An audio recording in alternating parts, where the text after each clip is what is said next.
Hello, ladies and gentlemen. I just want to say this real quick. I know that we're not perfect. We will never be perfect until the day we enter to God's kingdom. But what I want to talk today is I just think it's very important. I know that it's very important.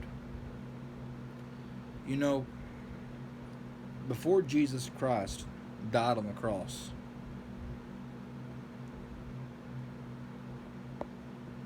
the world thought that they were winning. The devil must have thought that he was winning.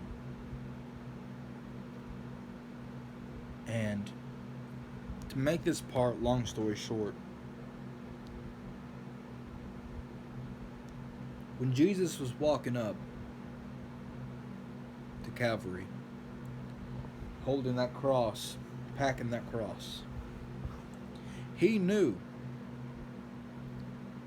it's not that he had a gut feeling or a dream. He knew that he was going to be resurrected.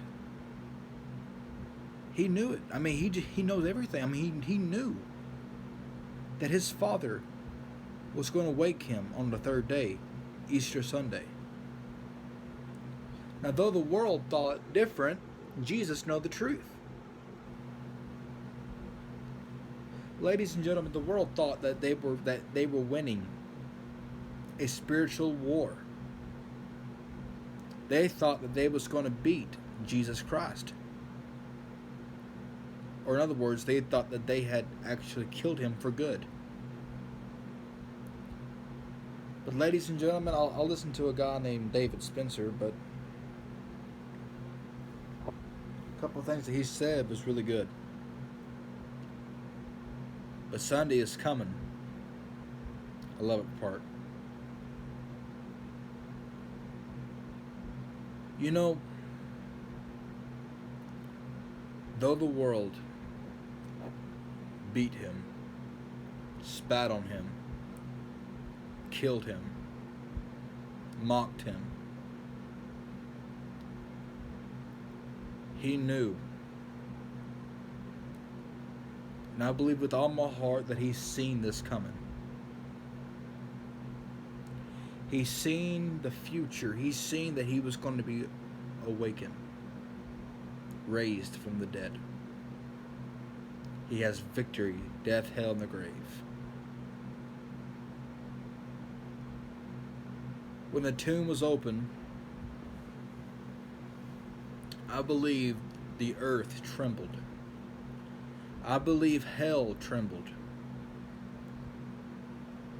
And I believe heaven rejoiced. The King is awakened. Now, I do believe with all my heart, too, that the disciples also had a doubt. I believe that they doubted. I also believe that they didn't believe that he was actually going to awake from the dead.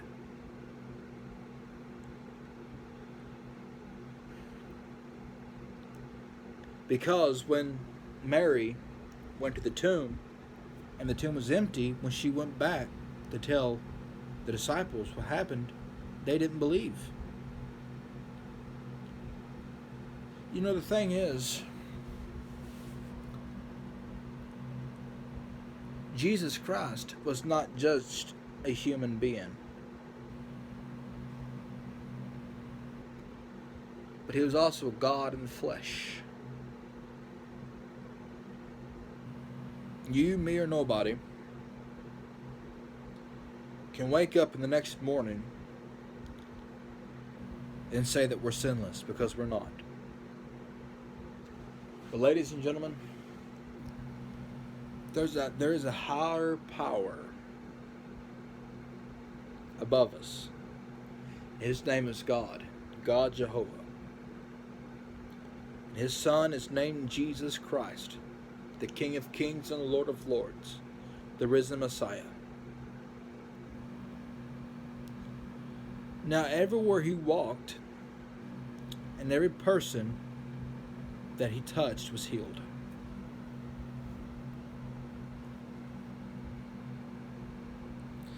Now, Jesus knew the hearts of men. Jesus did not need anybody to tell him about anybody because he already knew. For instance, he did.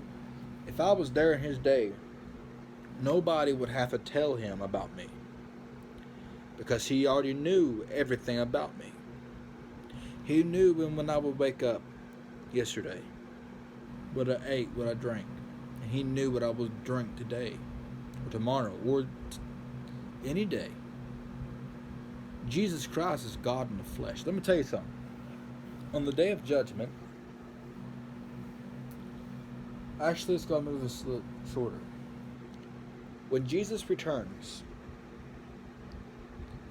now I really suggest you all to watch this.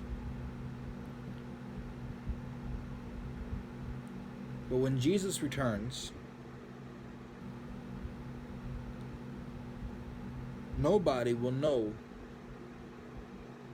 when it happens. Because the Bible says, just like a thief in the night, a thief will not break into your house while you're there, awake. He's going to wait till you're gone, till you leave, till you least expect it. And then he's going to do it. So that way, his cover is not blown. Or he is not caught. In other words, when Jesus returns, by the way, I want to say this real quick to all of you who think that the secret rapture is real. The secret rapture is not real. It is just the rapture. Jesus Christ fears no man. He does not fear the devil. Jesus Christ is coming after his bride with power and great glory. If you don't think the devil won't bow down to him, you're sadly mistaken. Everyone will bow down to him. Now when the rapture takes place, the trumpet will be blown from Gabriel.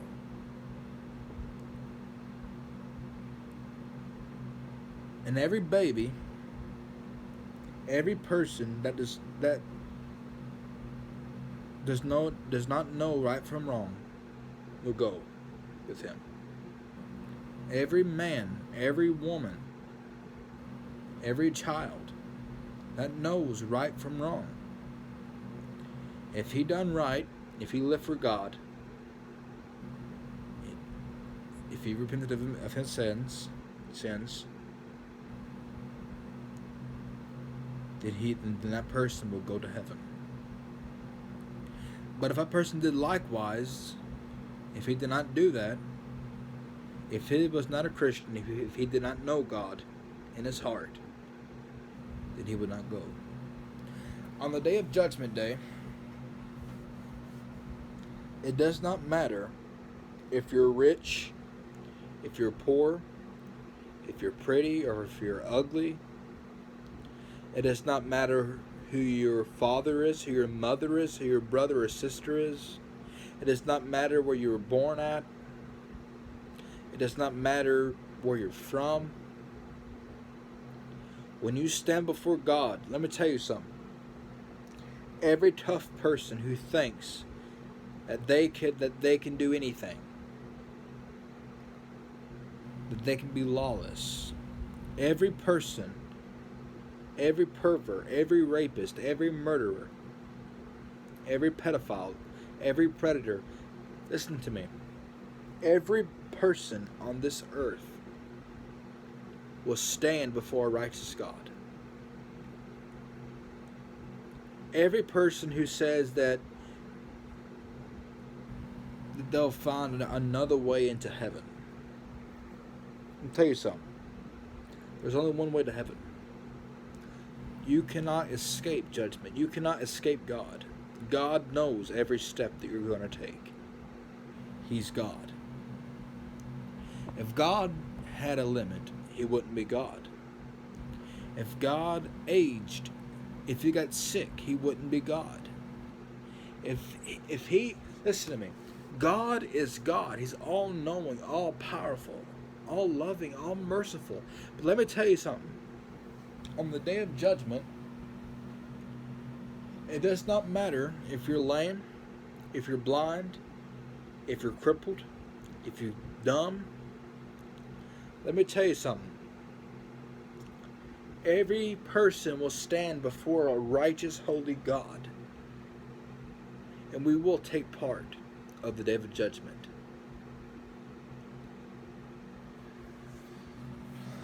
Now, people will say that they can handle hell. Thing is, you can't handle hell. If the rich man in hell begged and begged Abraham to allow